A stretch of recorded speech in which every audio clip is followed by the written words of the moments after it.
go across to Siddhart Zarabi, who will now try and deconstruct this tutu meme and give our viewers a sense of the charge, how the money, the assets moved, the Congress's defense, and the charges leveled by the BJP. Siddhart, over to you. Thanks, Rahul.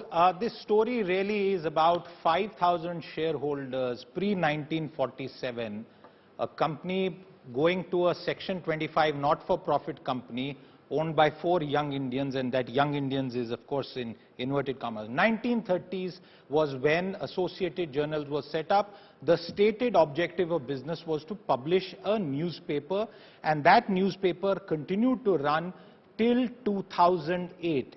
And in 2008, this newspaper shut down, nothing wrong about that.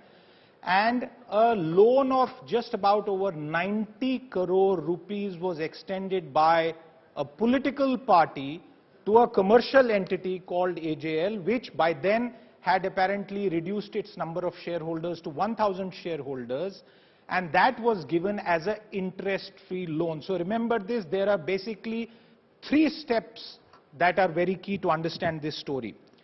A couple of years later, in the month of November of 2010, a not-for-profit Section 25 company, a trust was formed. It was called Young Indian, and it had 4 shareholders, of which an overwhelming majority, not 74%, 76% was with Sonia Gandhi and Rahul Gandhi, and the other 2 shareholders, apparently there was a third, but as per records, 2 shareholders, Motilal Vora, long-time treasurer of the party, as well as Oscar Fernandez, and apparently Sam Pitroda. We don't know a confirmation on that. In the month of December that same year, that entire loan was transferred from AJL, Associated Journals, to Young Indians. Now please, I'll take 30 seconds to explain. The Congress extends a loan to an entity which admittedly is an old entity, has published a newspaper, all shareholders were freedom fighters, and that loan mysteriously gets assigned to a trust with just 4 shareholders, with the Gandhis being majority, having an overwhelming majority over the board, over every single decision. And what is the Congress doing there? The Congress passes a resolution, it writes off the entire loan.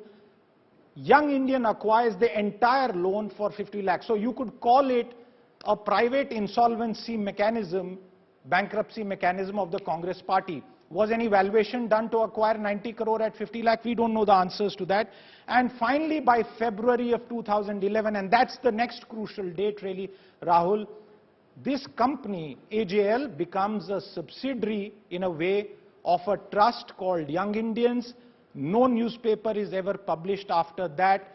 There is a significant amount of real estate. You could argue about whether it is 2,000 crore or 1,000 crore, but it is standing real estate in prime locations, in prime cities, and therefore there are several questions.